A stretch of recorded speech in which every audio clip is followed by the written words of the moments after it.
Good morning, all, and welcome to our live series that we are doing every morning, Monday through Friday. This is week 2. We've made it. If you are really new to meditation, I don't think there is a better time to get into doing it. There's a lot happening in the world, and I think just being able to have something to ground you into your body, help you both know how to zoom in and zoom out, which is what meditation's really good at showing you, that we're all like just a part of a bigger picture and that there's always a way to come back to you and come back to like a connection with something just bigger than yourself. I think we can get really dysregulated when we stay in the busyness of life and we don't take any time to pause and breathe and just be. And that is ultimately what building a meditation practice is all about, is you are not only doing long-term nervous system regulation, where your actual threshold and tolerance for discomfort is very shown through research and psychology to change and adapt, but you also are then you're going to be feeling better as you move through your day to day, and it builds up to something that lasts even longer. We are both yoga teachers, and we run Senseful Wellness. We lead like different retreats, and really when we're doing retreats, we're helping people to not only go on their own journey of connecting mind, body, spirit, but to also learn how to lean into connection with others. And that is kind of the beauty of retreats, is we can kind of combine all the elements of meditation and yoga and yummy food and exercises to actually help us link up and connect together, different workshops. So we're trying to make this live series where we share some of the things that we do and offer to people anyway. And yeah, we would love to be able to share with everybody just the stuff that has helped us on our personal healing journeys, which are endless. Wow. Thanks for the mustache. What a look.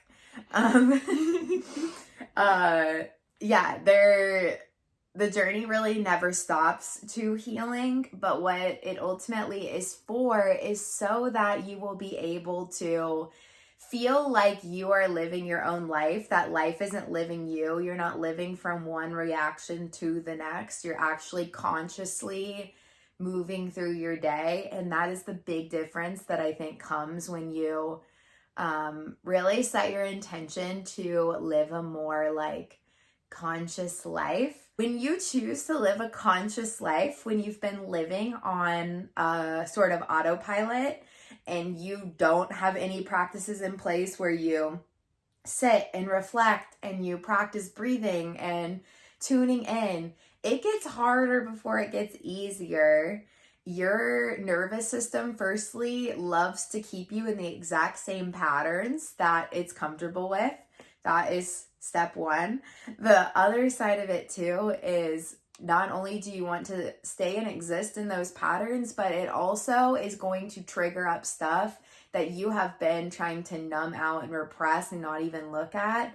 And it helps you to look at it, and that's not just because it's not worth it. It's because it's 100% worth it, and it's going to show you the stuff that you need to actually feel through to be able to come out on the other end and feel like a more whole human. If you want to get comfortable, you want to start your day with like a mindful morning, just grab pillow, blanket, maybe your journal, and we'll probably do like a 15-minute meditation. 15-minute meditation, and then go into journaling so that we can drop in and start our morning more intentional. What has meditation done for you? Meditation? Meditation for me is like probably one of the easiest things for me to drop into. It's a way for me to really quiet the busyness of my own mind and like find the core roots of what is like causing like discomfort or anxiety or like anything that just doesn't feel aligned with what I'm trying to do in those moments.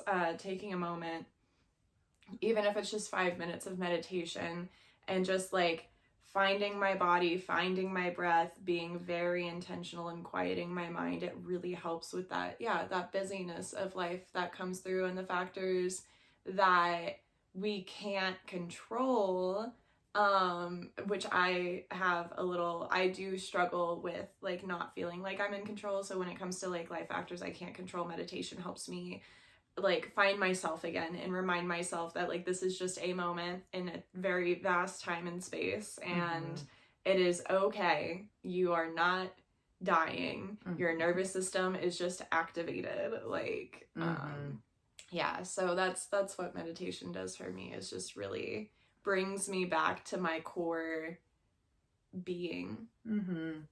Yeah, that's really what I mean by like the zoom in and zoom out, is you can get so consumed with the happenings of what every single day is giving you. And what meditation helps you to realize is that you don't have to latch on and overanalyze every single thing happening in your life, that there is a way that you can find this beautiful blend of being in it, but also knowing you're a part of something bigger. And that's where that like nervous system control, I think, kind of comes in, like an ability to actually reset yourself when you feel yourself starting to go into either old patterns, old loops, or even just like incessantly replaying stuff to the point of detriment. We are both Geminis. We have very, very busy brains. And I remember one of the early things that meditation like showed me that I hadn't really thought about is you can still be being you, but you can also witness what your behaviors are. There is a version within that can watch and notice the patterns of why you're automatically doing something. And there's a lot of wisdom when you know how to not latch on to every thought and make it something you have to do, but be able to witness yourself. So, Okay. let's do it. Some light birdie ambiance for you guys. So we're getting comfy. Yeah, so starting in a comfortable position, you can be seated or lying down. Allow your spine to feel long yet relaxed. Your shoulders will soften and you begin to connect to your breath. There's nothing in this moment that you need to do. There are no mountains to move, no direction to follow. Just be here.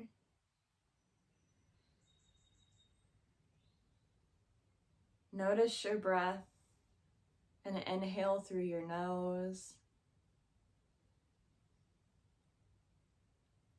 Exhale through your mouth.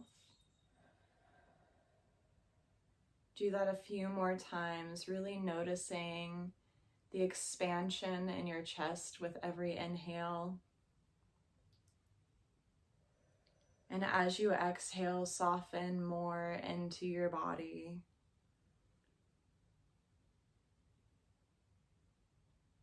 Let your breath be your guide home. Gently scan your body from head to toe.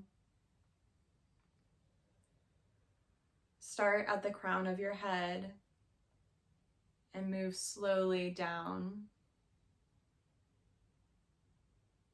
Notice any tension.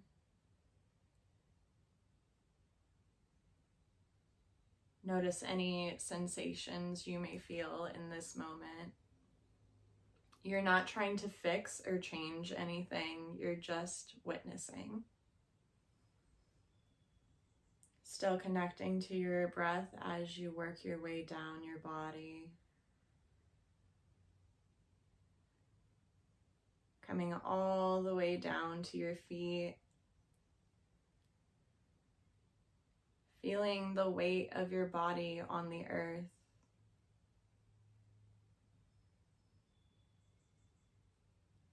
Feeling the support beneath you.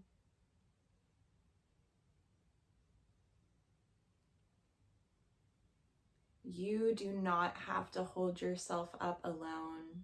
You will always be held.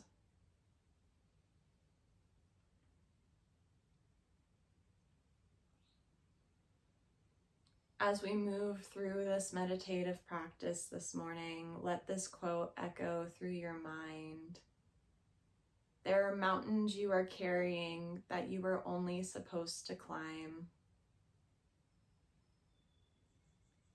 What mountains have you been carrying? It might be a cycle that's outgrown you, a memory too beautiful to release. Maybe it's a relationship, a pattern. You climbed it, you learned from it, and maybe it's time to let go. Because there is a difference between reverence and resistance.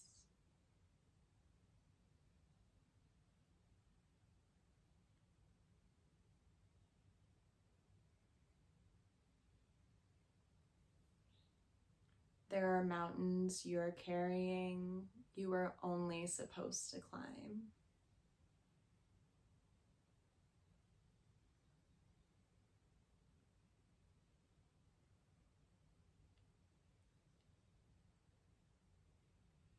As you begin to reflect on, I invite you to visualize the mountain. In your mind's eye, begin to picture this mountain. It's one you've climbed before.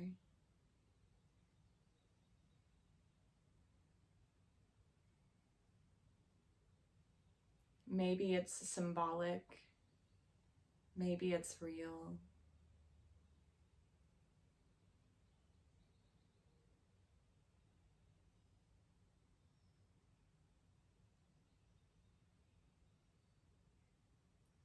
See yourself at the summit. Feel the wind and the vastness of the sky.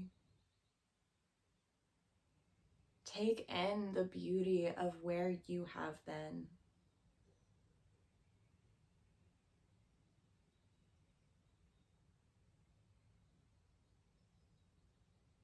Acknowledge that this is a moment that you have arrived in. And although you're going to descend, that moment will always live within your heart.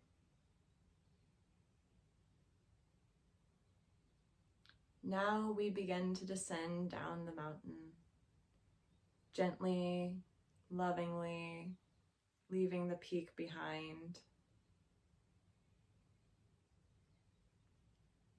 Knowing it's a memory, something you have fully experienced.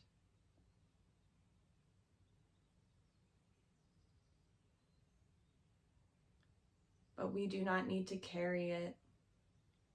It does not need to be relived. Begin to notice what pieces of this mountain you are still carrying with you. Boulders of regret, maybe a backpack of what ifs, being weighed down by old identities. You begin to reflect.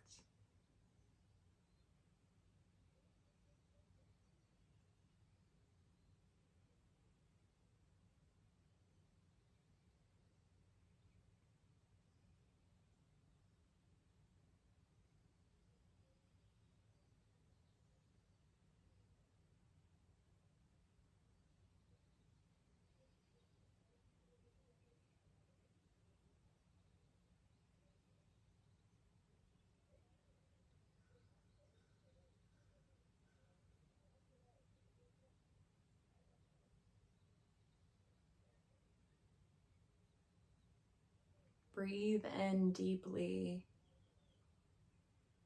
and on your exhale, begin to release.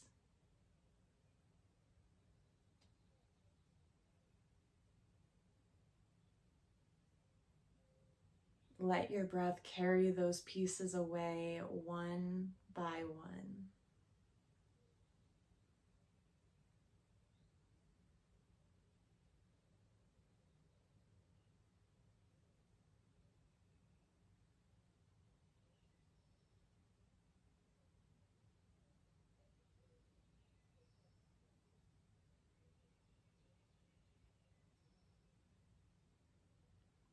placing one hand on your heart and the other on your belly.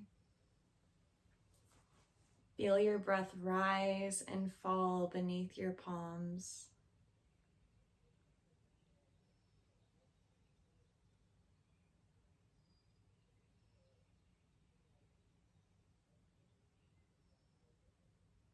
Let this touch remind you that you are still here. You are still becoming.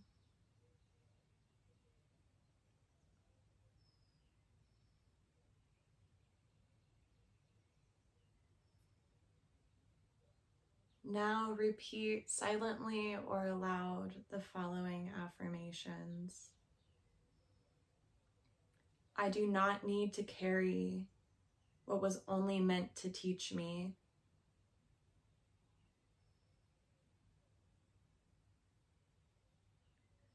I do not need to carry what was only meant to teach me.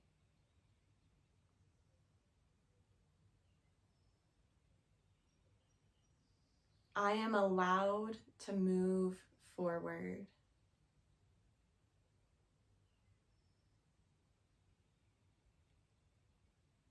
I am allowed to move forward.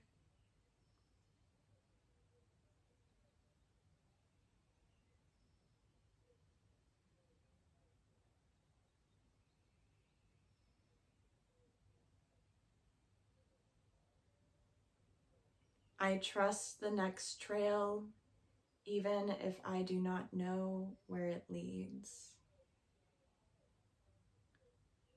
I trust the next trail, even if I do not know where it leads.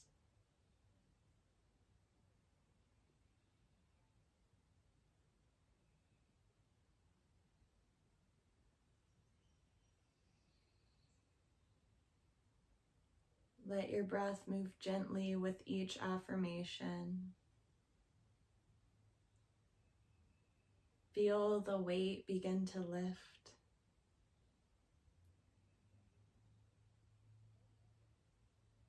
You do not need to know what the outcome of the next beginning is. You only need to be open.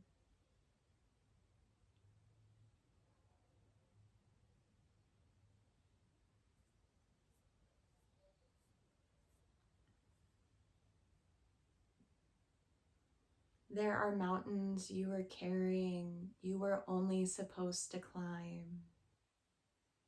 We as humans can get stuck in these cycles, not because they make us happy. Maybe there's a sense of contentment, but there's also a larger sense of restlessness underneath. But we continue in these cycles. These cycles become our mountains that we are carrying with us. There was a lesson for us to learn, and instead we've tried to make this mountain our home. But this is not where we belong. This is not where we stay.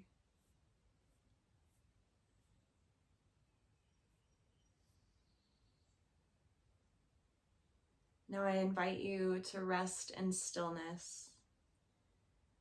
Let go of effort, let go of direction. Let your body be soft. Let your spirit be light. This is the space where clarity begins to rise, not through striving, but through surrender.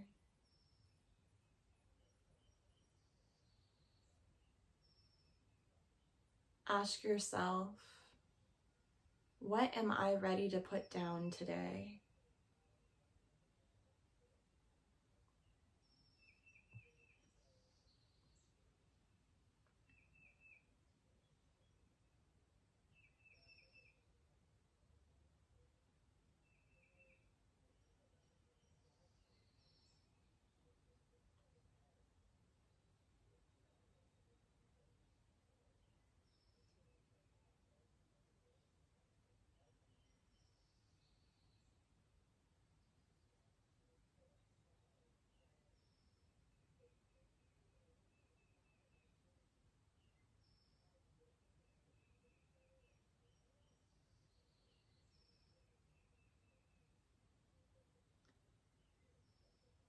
What trail is waiting for me now?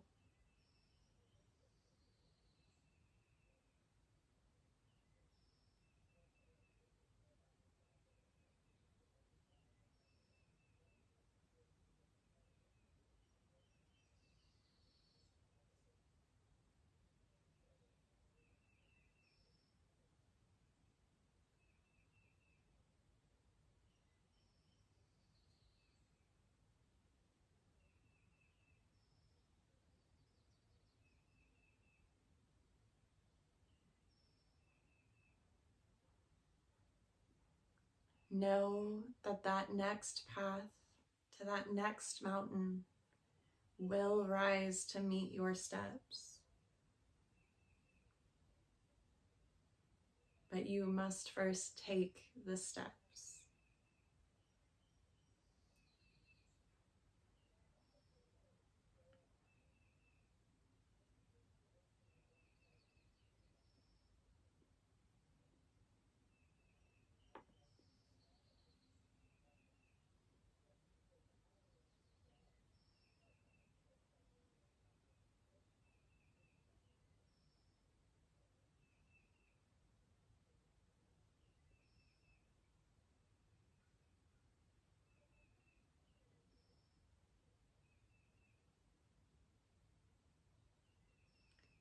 Begin to bring your awareness back to the space around you.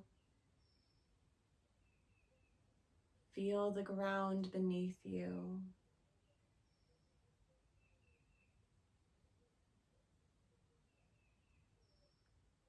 Feel your breath returning with more ease.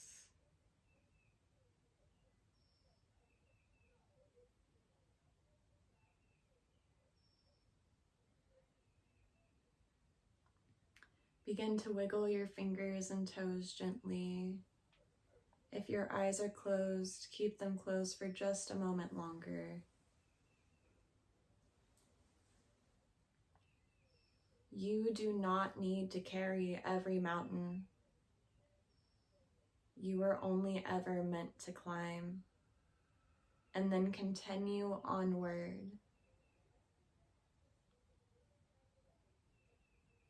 Taking one last really deep breath in. Exhale slowly, fully, and completely. And when you're ready, gently open your eyes. Thank yourself for showing up today. You are free to move forward.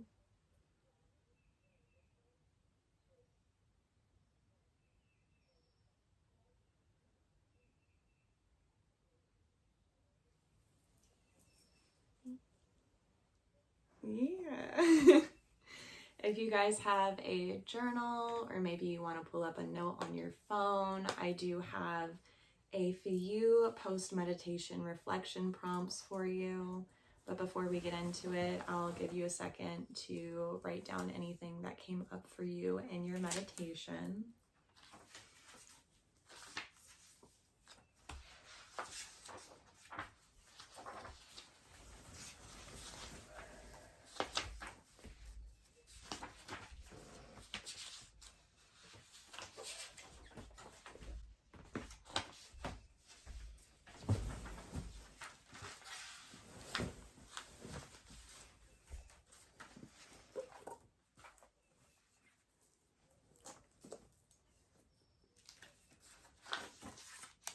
How's everyone feeling?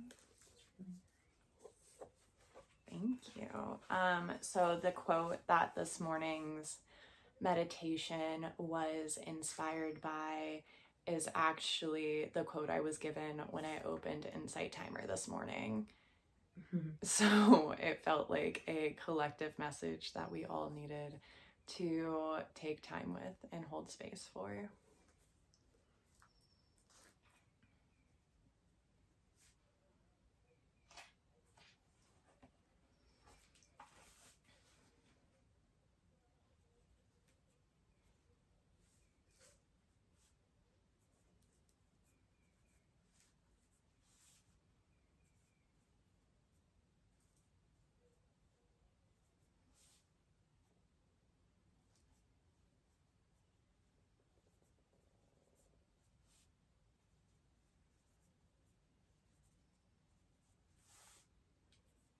I'm going to give one more moment, and then I'm going to give you guys that first journal prompt for your post meditation reflection. I'm going to go ahead and start typing it.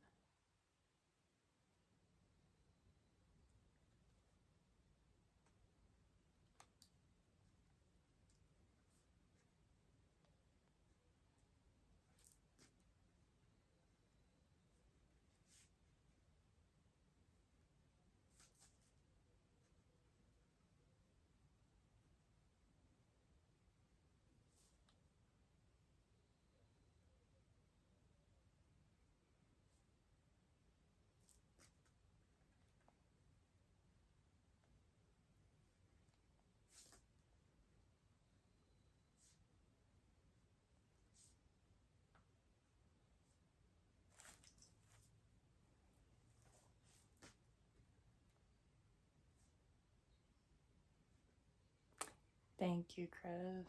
I really enjoy making meditations. Okay, so the first question, and I'm dropping it in the chat, I'll pin it if I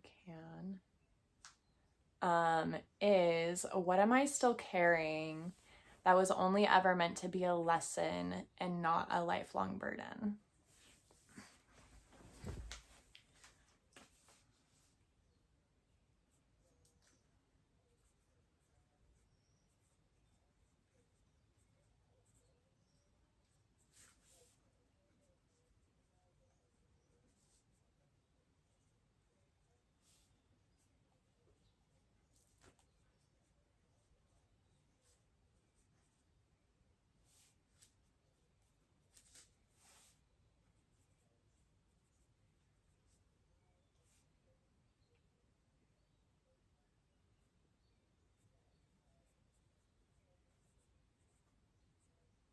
And of course, if you want to share anything in the chat, you're always welcome to. If not, no pressure.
Just kicking water bottles. I'm going to go ahead and start typing that second prompt for you guys.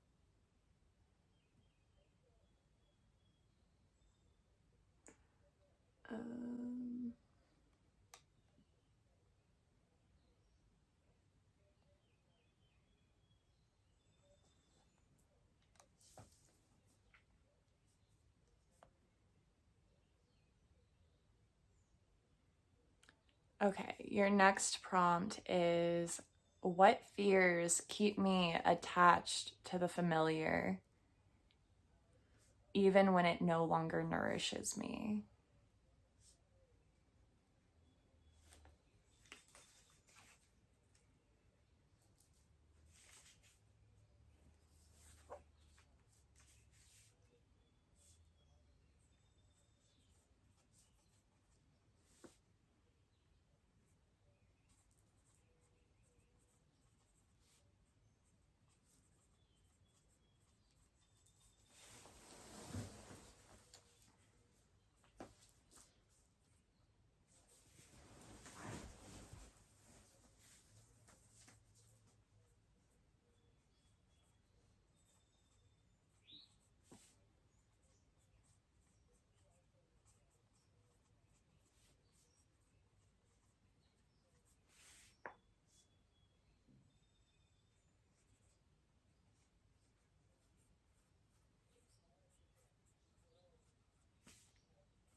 Is what might become if I set this weight down. This is an opportunity to dream a little and imagine the space that would open up if you release the emotional or energetic mountain. What could you feel? What could you create? What could you become? What was the first part of the question? What might become if I set this weight down?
Thank you guys for hanging out with us.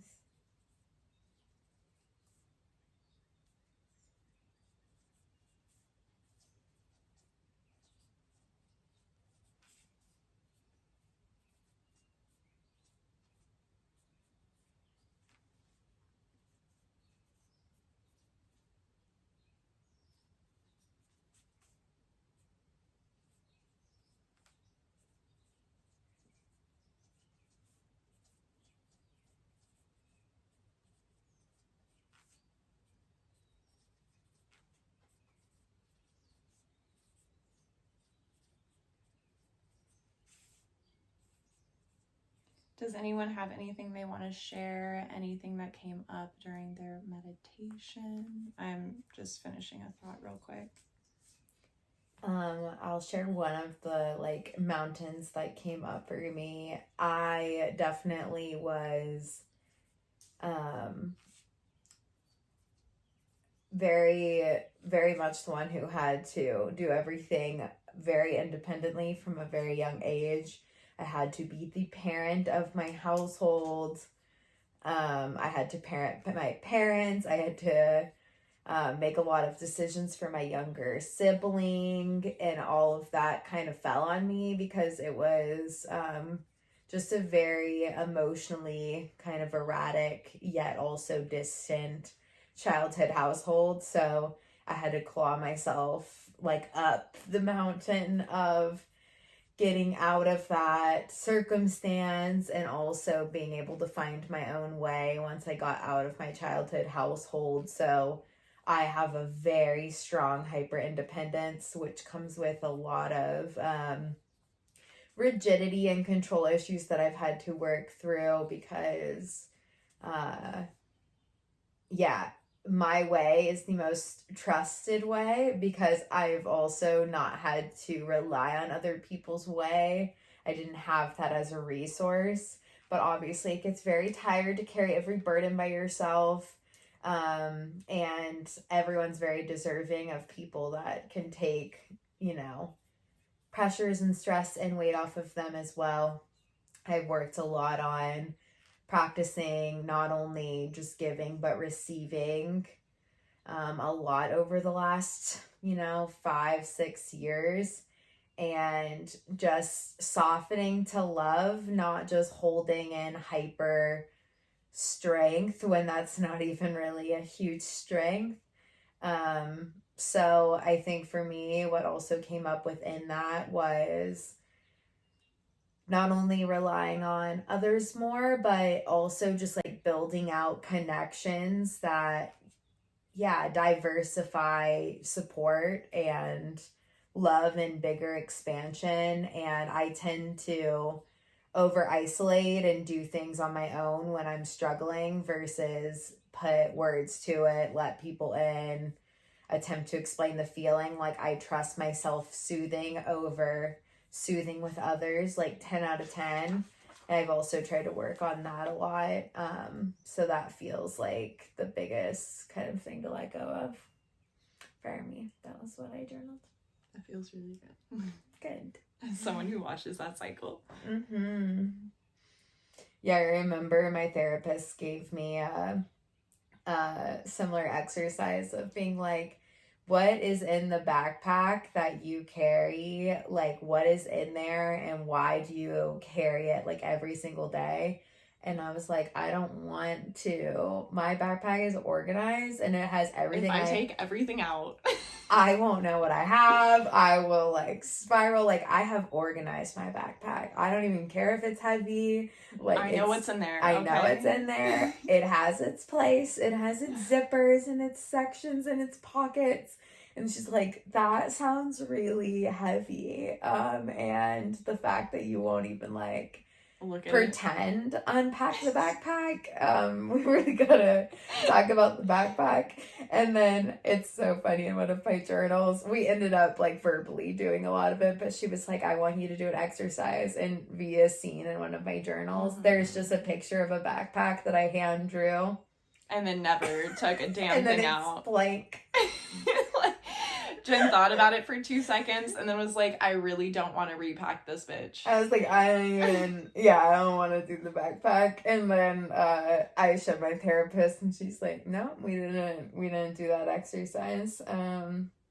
So yeah. I've thought about it. I've had to work on that. That was a couple years back, so we're in a better spot now. But yeah, that's the biggie that comes up.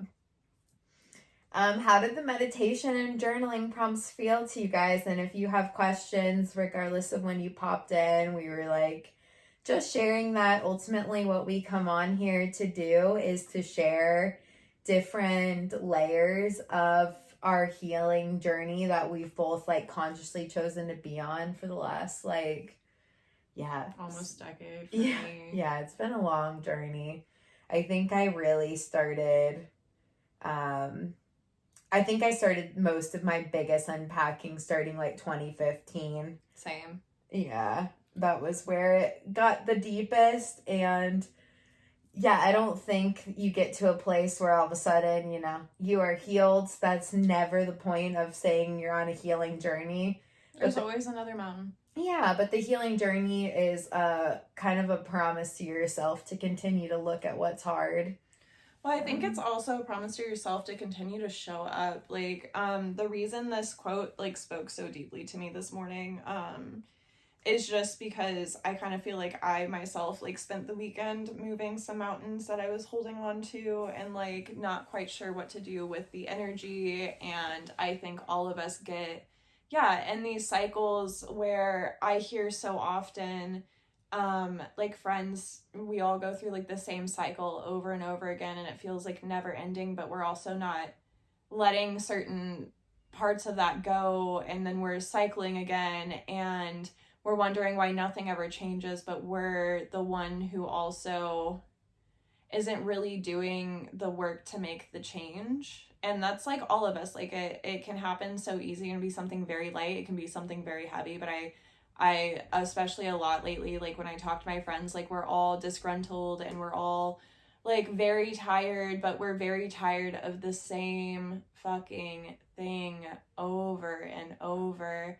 And so, like, it is kind of at a point, I think, in a collective that we do have to unpack the backpack. We do have to recognize that we are trying to drag a fucking mountain behind us that that no longer serves us. And at this point, it's a mountain. Like, all it's doing is holding us back. Like, we're trying to push boulders along a trail when the boulders don't belong there.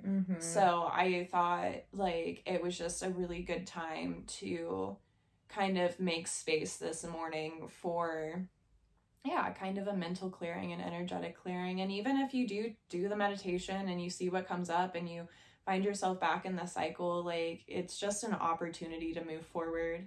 And we don't have to have answers for everything to the ability. Like our brain tries to know what it can't even fully know, and it's also knowing that was what happened as I worked on actually doing the backpack stuff, is that like I still have autonomy with things being chaotic. Like you can have uncertainty, unsureness that doesn't end up actually having to mean a conclusion point. Yeah. We want things to like end, and we don't want uncomfortable feelings ever. So we try to find this balance where there's like zero discomfort present, but a lot of that is unrealistic to reality anyway. Yeah. So a lot of what I had to look at is like, I was asking my therapist then, so like, what does that mean for me? Like, what's the like, what's like 20 piece steps then for that to like go away? And she's like, or that's just a feeling that is happening and we don't have a timeline for it, and there's not an answer for it. And it's not like a secret message. Well, I think that's why we cycle as humans, is because the thing is whether the cycle is serving you or not, whether the cycle feels good or not, you know what that trail is. You know that hike up that mountain. You know the end result, even if it's still like just isn't hitting right anymore, versus like going up to the next mountain, going up the next trail that you haven't done, that you haven't, like, you don't know what's on the other side of that can be scary, especially like I was saying earlier, like I have control issues, like, and it is hard. It's hard when you don't know. My family thinks I'm crazy all the time when I'm like, I'm doing this thing, and they're like, why? And I'm like, because I need to, like, I don't have the full answer, and they think I'm insane, but that is me surrendering to the unknown and surrendering to, I don't exactly know what this trail is taking me to. I understand I'm not going to get all the fucking answers no matter how hard I try, but I need to follow it, and that's all I know. Is that like I can feel a soul tug in this direction, and I'm gonna follow it until it no longer serves me.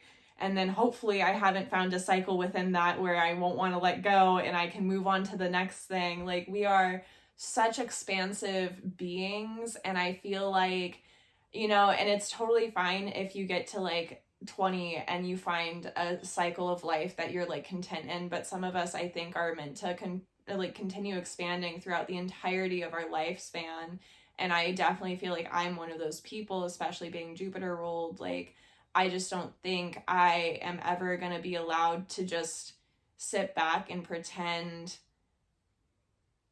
just pretend that I can stay in one spot forever. Mm-hmm. Like, I think the universe is going to continue to try and guide and lead me. And I think if I personally stay in my own cycles and keep holding on to my backpack of 80,000 pounds of the past, like, I'm not going to make it. Like, at some point, it will kill me. Or I can lighten my load and I can make space for expansion. For me, obviously, I didn't do this meditation with you guys this morning, but I've been kind of working on a lot of this weekend. And for me, what was coming up is cycles. For me is it's a lot easier for me to lean into chaos. It's a lot easier for me to lean into what does not feel good and use that not feeling good to then fuel my spite to want to do better. And although that did serve me in my early 20s, like, I really think I didn't have enough like good energy around to fuel me forward. So like, it did serve a purpose at one point in my life, but now I have arrived to a new mountain in my life, a new trailhead, and this trailhead is offering me the opportunity to, instead of clinging on to chaos and clinging on to things that don't feel good, to release that behavior, empty that from my backpack, and instead make room for the expansion of like having a tolerance to lean into joy and lean into love and let love and joy fuel me. And like, that is so wildly new for me. And like, ultimately, like, the initial knee-jerk reaction in my body and in my nervous system is like, but what does that, like, what happens when that well runs dry? Like, it's not safe. Yeah, like, there's no safety there. Like, I don't know what happened. Like, I don't even know how to start navigating that, because like, I know how spite goes. I know like, that routine will lead me somewhere. But like, I think right now my new mountain is leaning into love, because like, I just don't know how to take that path yet. But if I give up before I even begin, like, I'm gonna do myself a disservice. Mm-hmm. So that's my cycle. Yeah, I remember my therapist telling me the point that like, you have an incredible capacity for pain and discomfort, mm-hmm. and things going wrong. It's very clear you have great plan and detailed action for every awful scenario. But like, you are now building your capacity for joy and pleasure and excitement. And that, I think, is not, it's very weak right now. It has like a lot of vulnerability to it. It's not a very structured system that you have built on that yet. It's very anxiety inducing. Yeah. And ultimately, what V and I were talking about, there is a book called The Mountain Is You. And we were kind of like going over that even before V had their like little processing weekend this weekend. And it just really talks about how we often self-sabotage with those old patterns because we are in the zone of, like V said, uncertainty.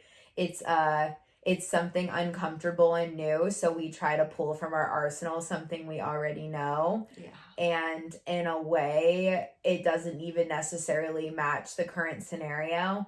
Honestly, we never have a repeat scenario, hardly like fully ever, but we do have a preset scenario of beliefs, and we just will automatically make assumptions that everything is mirroring something we've already known to the point of detriment. So we don't meet it with any different energy. We meet it with the same energy pattern that has worked previously, because actually moving in a different way through something feels like foreign. It feels so vulnerable. It feels terrifying. It feels dysregulating. Every single bit of our body is yelling that it's not going to be okay.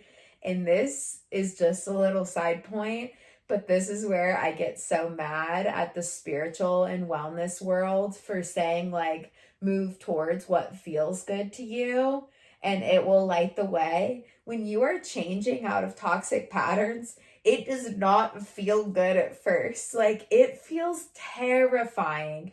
There, I would say, underneath all that fear, there is like a soft voice. Like a glimmer of light. It's like soft voice of like, oh wow, at least your body deep down gets so happy. There is a like soft intuitive voice that is so proud when you choose to respond different, but it is underneath a crowd of 1,000 screaming at you.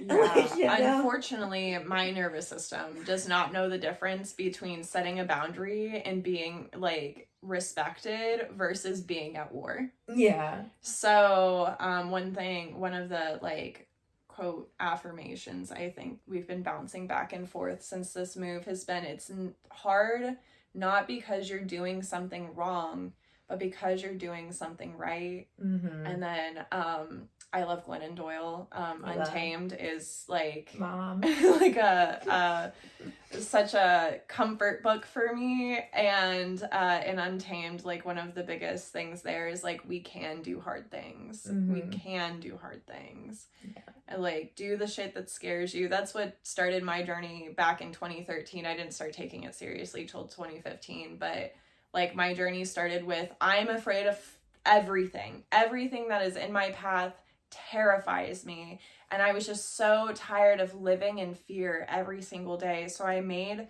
the choice to be brave one day at a time. Every day I woke up and I was like, we're going to be brave today. We're going to do something brave today. Even if it's terrifying, we're going to do it. And then that slowly built my capacity. And now I'm to the point where I am as a person. So now I get to build my capacity to lean into things that are healthier cycles because I have worked my way out of the trenches of just like pessimistic, spiteful living in general. Like a lot of the energies that I attracted, like I still needed those coping skills to still launch myself forward. And now I have the opportunity to like lean into love, and I want to lean into love, and I want to lean into like those healthier ways of just existing without having to like also low key just be in like a drama circle at all times in order to flow and function. Like that doesn't really work when you're trying to run a retreat business and try to help people like see themselves and like face their own shit. Like you have to know how to lean into the loving response, because like what we do is very catalyzing for people who aren't like, we do these mindfulness practices like very actively, like weekly, on a really good week, daily. And so like we really embody and live these things that we're like teaching people, but like the people who come to us don't necessarily like live that every day. So they're getting those like initial knee-jerk reactions of like, you know, like someone might be yelling. Like Jen's had people straight up yell at her the entire time and be like, ah, and then Jen you meet the monsters. Has like been able, because she knows how, she has this capacity more in this moment in time, is like she can sit there and just like love the monster that is before her. And so like my opportunity to lean into love and lean into loving responses and just be a softer human in my growth cycle is gonna help set me up for that too. Mm-hmm. So yeah, you can't, when it comes down to it, like another person we like love and respect so much, Glennon Doyle, incredible. Then we also love Elizabeth Gilbert. If you don't know Elizabeth, she's another like beautiful, beautiful soul. And she on Substack will send out a letter every Sunday, and it's called Letters of Love. And there's just like really, really beautiful thoughts behind it. And a few weeks ago, her letter that she sent out had so much to do with like, we all have just a little version, a little soul like within us, a little us. And it's often just unmet needs of that little within that is creating so much of the chaos outside of us, because we feel so scared and terrified and unsure, and just like a little kid who's going through something that feels so unfamiliar and terrifying. You would never tell a little kid some of the stuff that you tell yourself when you're having big feelings, big panic, big anxieties. you wouldn't say like, you got this, hit him on the back, like, move along, that's stupid feelings, like, that's so embarrassing, like, how could you even act like that? Like, you have to hear the voices of what you do when you are leaning into more gentleness and vulnerability, and just picture that that is the littlest, most vulnerable version of yourself. And often there's just an unmet need that needs to be held. And once that unmet need is held, everything that was built on top of it dissipates. Like, it's just, there's a lot more moments we need to recognize that littlest version of ourselves and what is not being met. And a lot of us weren't raised to actually know what our needs are. So Yeah, it's you not kind of have to easy. reparent your inner self. Actually, I read 3 books this weekend on my little solo journey of self. One of the exercises that stood out to me came from the journey from abandonment to healing. And it was basically saying that, like, whenever you're having like a really big feeling, it's important to sit down and talk to your like littler self, like wherever they're at in that moment. And like, you have to take the role of a gentle parent in that aspect. So you're having a conversation with your younger self and you're saying, where is this feeling stemming from? Like, why, like, what is going on in you? And like, sometimes you'll be met with resistance, like, because especially if you've ignored your like inner child for so long, or even your inner teen, I think is where like mine stems from a lot. Is my inner teen just really was not nurtured at all and was like thrust into an adult position when they themselves were still technically a child. And so like, it's sitting there and having a conversation saying what is coming up, and regardless of how antsy or whiny or aggressive your inner child or teen comes back at you, like, you have to take the role of the parent you needed. Like, you have to say, that's okay, I understand why you're not like feeling trust, but I promise I'm here, I promise I'm listening. And then like finding ways to actually like meet the needs of your inner child versus just like hearing that they're upset and then dismissing it. Or maybe they're upset by a situation and you can help rewrite, like Jen was saying, like sometimes your brain just auto corrects to what you know from the past instead of like leaving an open space for like things can be different. Yeah. So like talking them down off the ledge of like, I know that happened in the past and I I'm know that so was sorry. scary. Yeah. Yeah, I'm so sorry, but like also like, here's the reality, here is whatever, but like, I hear you and we will be vigilant and that is okay. Yeah, that situation was never okay, and it is so valid that that still hurts you, but that is not what's happening here, you know? So someone asked, how do you identify traumas that you should heal? I kind of feel like it's what comes up. I think honestly, like what I just said, like the talking to your inner child whenever you're having a big feeling, I think they just reveal themselves. For me, I have a lot of trauma stuff I've been working through for years. And through as much trauma stuff as I have emptied out of my metaphorical backpack, there has always been new pebbles I didn't know existed from said trauma work. So I think it really has a lot more to do with like what traumas come up in your day-to-day that stop you from living like your most full authentic life and keep you stuck in patterns that no longer serve you. Yeah, so when they say shadow work, that is a lot of doing the trauma work. And I think what you ultimately have to look at is the things that make you really angry, or the things you tend to very consistently avoid. This is where that, once again, move towards what feels good spirituality, like only do, the highest path, is Love so and light. wrong, because you have to go through the shadow and the darkness to actually be able to sit with the duality of life experiences. So find out look at what your preferences are, look at what you really like to do, and look at the things you really don't like, and figure out if there is an answer woven in the things you don't like. Like, why don't you like it? What does it provoke within you? And a lot of what you tend to avoid and think are preferences actually help you find those triggers and shadows a lot more. This is where the like, do only what you love, like own what you love can get a little problematic.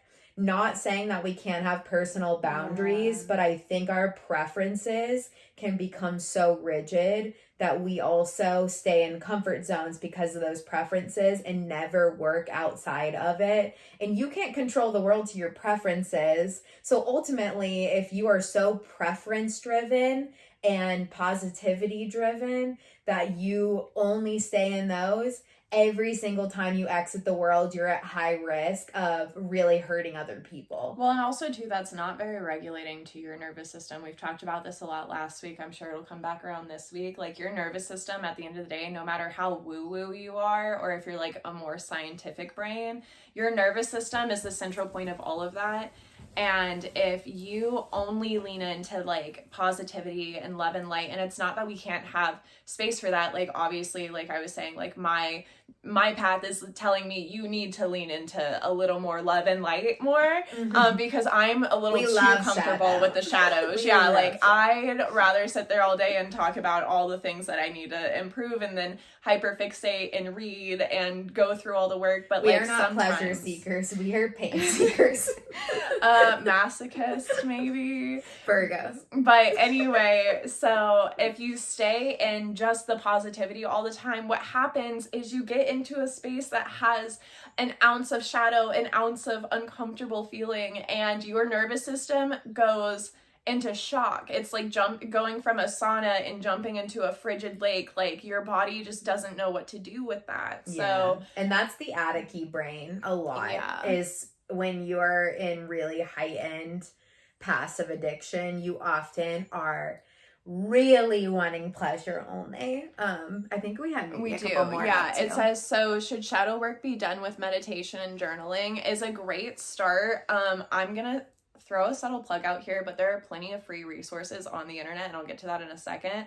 We do have our Senseful Soul community. It's $10 a month, and it's a community of people who are doing their own work and doing their own shadow work. We have meditations and yoga that help you dig into all of this. Like, we've put a lot of programs together of shadow work and the things that have helped us. A lot of workbooks that are all on there, all accessible, but also too, like, even if like you just want to do some solo work, like it is a Senseful Soul community, there is a private Discord, there is like all these opportunities to connect. But we also have a library of we're at 120 videos on that library. They go over, there's tons of yoga, there's tons of meditations. Every month we do 2 live events, and again, even if you're not ready to connect to community, those live events are then added to the library. We add shadow work prompts to pretty much everything. I'm such a shadow work person. I love throwing a journal prompt. Even if you get a professional tarot reading from me, I always come back and say, here was what I got from my channel. If you want to take that deeper, if you want to like connect to this more, here are prompts that came up or questions that you should ask yourself to get deeper into these answers. Can I add something? Absolutely. Yeah. So I was going to say that like yoga and meditation is really good to go into first, especially if you're working with a therapist. Hopefully they help you lean into what is hard. But I would say, as someone who didn't go into therapy at first when I started this journey, yoga and meditation are going to drop you deeper into your body and help regulate you down so that when those emotions open up, you have more of a threshold before you hit your overload. If you just start trying to go into what's heavy and you're already right here, your threshold is probably like that much. And then you're going to feel like you just want to shut down and that it's all stupid and like, why is any of this worth it? Like, this is honestly like kind of embarrassing and kind of weird and it's probably not even true. And like every limiting belief that causes you to sabotage and not look at yourself will come forward. Yeah. If you do yoga, you're bringing your threshold here, and then as you go to journal after, you might have still elevated emotions, but you're way less likely to hit that ceiling of tolerance. And over time, if you consistently show up to meditation and yoga, you are taking what was the ceiling, bringing it up here, and giving yourself a lot more capacity to be able to handle stuff. Yoga is proven to rewrite your nervous system. That's why it's so amazing for CPTSD and has a lot of evidence in how it affects your heart rate, your parasympathetic nervous system, which is opposite to fight, flight, freeze, fawn mode, which some of us are just living in survival mode 24/7. So this work does bring up stuff that might make it very hard to actually sit in it, but you can expand your tolerance. And I've shared this a lot, that when I first went into yoga, like I could barely rest at the end of yoga. Like my nervous system was so in survival mode that I had, it's not that there's so many people that say they can't do yoga, like they're not calm enough for yoga. Yoga's meant to show you where you're at. It has nothing to do with being good at it. It is meant to help you witness yourself. And I witnessed that I have an incredibly terrible problem with sitting by myself. And that unlocked codependency therapy, Al-Anon meetings, tons of therapy on codependency, realizing I have no sense of self, that I like had the lowest self-esteem ever, that just starting to really unpack what was a giant void. But being on the other side of a lot of the things that at one point felt impossible and that I was never going to be able to work through, it feels so good. The things that you once felt powerless to no longer even feel like a second thought. And that is like the biggest flex of this journey, is I never thought I would beat some of the stuff. Baby steps. Waking up every day, choosing to be brave, doing one thing that scares you. Even if it doesn't go wrong, that doesn't mean it's always going to go wrong. Or if it doesn't go like right, it doesn't mean it's always going to go wrong. It just means that like you have to build the tolerance. Absolutely.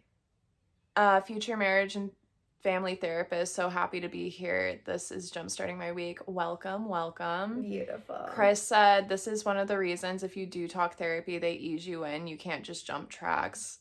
Yes. Not my therapist. I came to therapy and I'd be like, okay, here's the book of everything I've processed this week. You tell me if my brain is right or wrong. I would also put in there too with that, Chris, is like, this is where I do think yoga and is so complementary, is because often yoga is not only, like I said, bringing that threshold down, but you are also learning not only to process like speaking your words and mentally bringing things forward that maybe you haven't talked about, but you are also at the same time, like as a complement to therapy, yoga makes you practice the body patterns.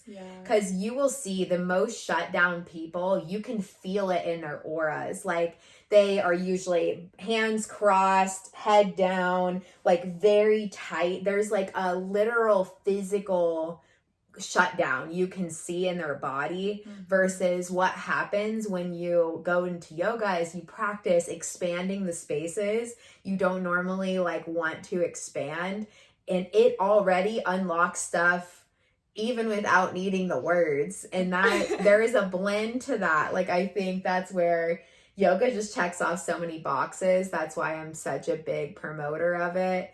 Like it checks off so many boxes for things that we need, like mind, body, and spirit. But it's wild when your body is having reactions that you didn't even have to have conscious thought of or like say words to be having crazy releases. Absolutely. We did a yoga class like 2 weeks ago, and literally like I walked in and I was okay.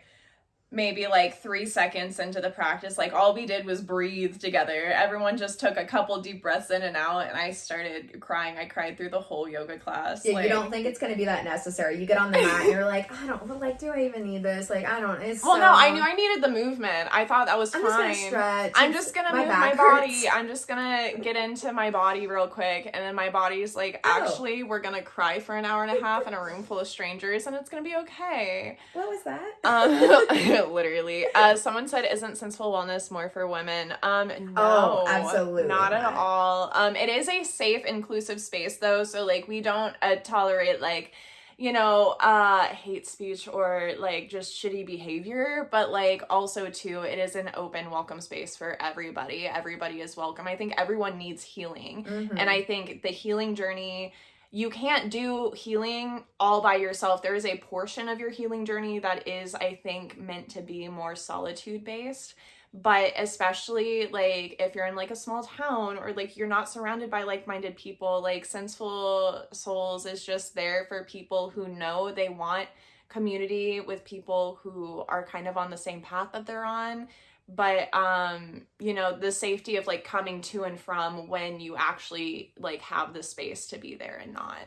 We just very much want inclusiveness for all souls to be able to feel safe, and that always is just making sure that there's not limiting beliefs around who can be there. I think it's meant to be a very safe space. As long as you come with like a loving spirit, like everybody is welcome. And that doesn't mean you have to be a perfect human. It just we are very non-binary focused and very fluid humans. Very fluid human. I've been on like a consistent yoga journey since November 6th.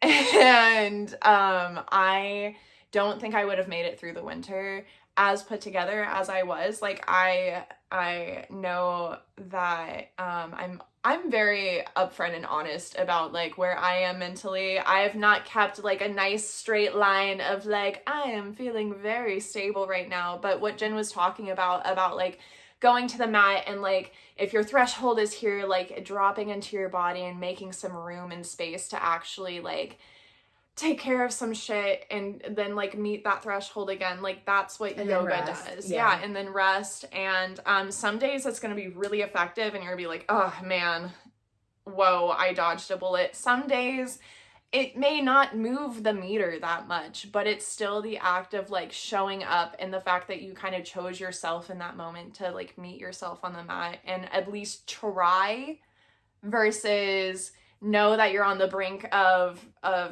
meltdown and just let it happen. I think this is very much my like Virgo side of self-improvement, but what I love about yoga is even if in the moment it just is taking that threshold down just a pinch, it's first of all gonna probably avoid like the worst panic attack crash out, but also I'm building to a long-term change in my nervous system. The more you respond to something different, like I am feeling this way, so instead of doing what I know always works, which is maybe like 4 habits that maybe aren't toxic, maybe semi-toxic, maybe it's just inconvenient for the day, but it's the same responses. When you tell your nervous system I'm responding to this different, and you're like dealing with a kicking, screaming inner child as you sit on your yoga mat because it's like, no, this isn't how we normally do it, and you move past that, you are retraining your body that you don't only have to do X, Y, and Z to respond to a situation, and it ends up expanding not only the capacity that you can hold for hard things, but it also is giving you more tools in your toolbox to respond to what is a trigger in a variety of ways instead of the same preset 3 things that you have done, which clearly are not creating different behaviors and patterns. Absolutely. Also too, just like I know we keep teetering back and forth between like this practice and then like things in therapy and stuff, and I just wanted to say that like one of the first things that happens when you go to therapy is and maybe this is much more so post-COVID, so like I don't really know therapy pre-COVID, but they sit down and they try to like help you work through like what are healthy versus unhealthy coping strategies, like what it looks like when your brain is in a fight, flight, freeze, or fawn response versus when it's regulated. And at first when I went to therapy and they did that was really annoying to me. I was like, I have problems I want to talk about. Like I don't really give a shit about any of this, but now we're intellectualizers, not feelers. Absolutely. Like I don't want to feel anything. That's actually the reason I'm here. I have 100 points to bring up. Do you not? Like, come on now. But what happened is I've saved every handout my therapist has ever given me. It's in a binder somewhere in this house. But those coping strategies is what ultimately also too like helps you expand and stuff. So like this isn't just like a yoga thing. This is like a actually good for your mental health thing. Like a therapist would do this with you too. And like everyone's going to be different. Everyone's body's going to be different. Maybe yoga doesn't hit quite right for you. Maybe like me, I'm much more of a meditator and a sit in stillness, but yoga has helped me bring into my body. We talked about this a lot last week where like I personally stay up here in the like spiritual metaphysical realm. I'll always hit my mental health because I know it can tank really fast if I don't, but like my body, it's fine. We'll keep moving on, but like I'm realizing now as I'm like getting older, I'm almost 30, like I have to check off all the boxes, and yoga for me is my body box. And if I do nothing else in the week, I at least took care of my body. I think another way to zoom out, like I just like love all the research of yoga, and as a person who works in rehab physical therapy worlds, like in most of my professional background, it just like actually is going to help your body long term, which I have a love for the long term help too. But I think if you look at the things that you did as the littlest version of you, obviously a lot of us didn't have the safest household, but there was probably still things that you intuitively knew to do before the world corrected so much of that or told you that that was weird. So like me and V have talked a lot about it. We were such movers of our body when we were young, like dancing a ton, movement and flow and stimming. We're both autistic. Like we used to unapologetically like drop into our body. Yeah. And for me, yoga is helping me get into that like flow and breath and movement, but in a way that like I even put like some flow components, like dancey components into my yoga. But some times I am so like riled up that like the answer for me is headphones and dancing and moving a lot more. Like you probably know what recipe really worked for you if you really reflect back. Nature is like a big one for a lot of people because nature's rhythm is symbiotic and reciprocal. It's not taking from you. We also need to give back to nature, but it also is ultimately going to help drop you into a sensory experience. You're feeling the sun, the wind, you're seeing something really intricate and beautiful. You're the birds. Hearing something. Yeah, you're smelling something. It drops you into the senses, which is why getting outside often can be the difference between like crashing out versus being able to stay present in here. Also, those dropping into your senses is definitely another like that's why I'm senseful wellness. Yeah, a dancer growing up, so like when I'm really just not quite here, like my body automatically still just like dances and flows. Like I always have headphones in or on. Lately, it's been on audiobooks. I love reading. Books saved both of us. Yeah. Books were the reason we actually like survived our childhood household. So I think reading is such a comfort. Safe space. It's also really cute. We just moved into this space and we combined our libraries and we have so many duplicate books. Well, we have so many that are doubles because we just happen to be reading the same books at different points. Like it is very cute.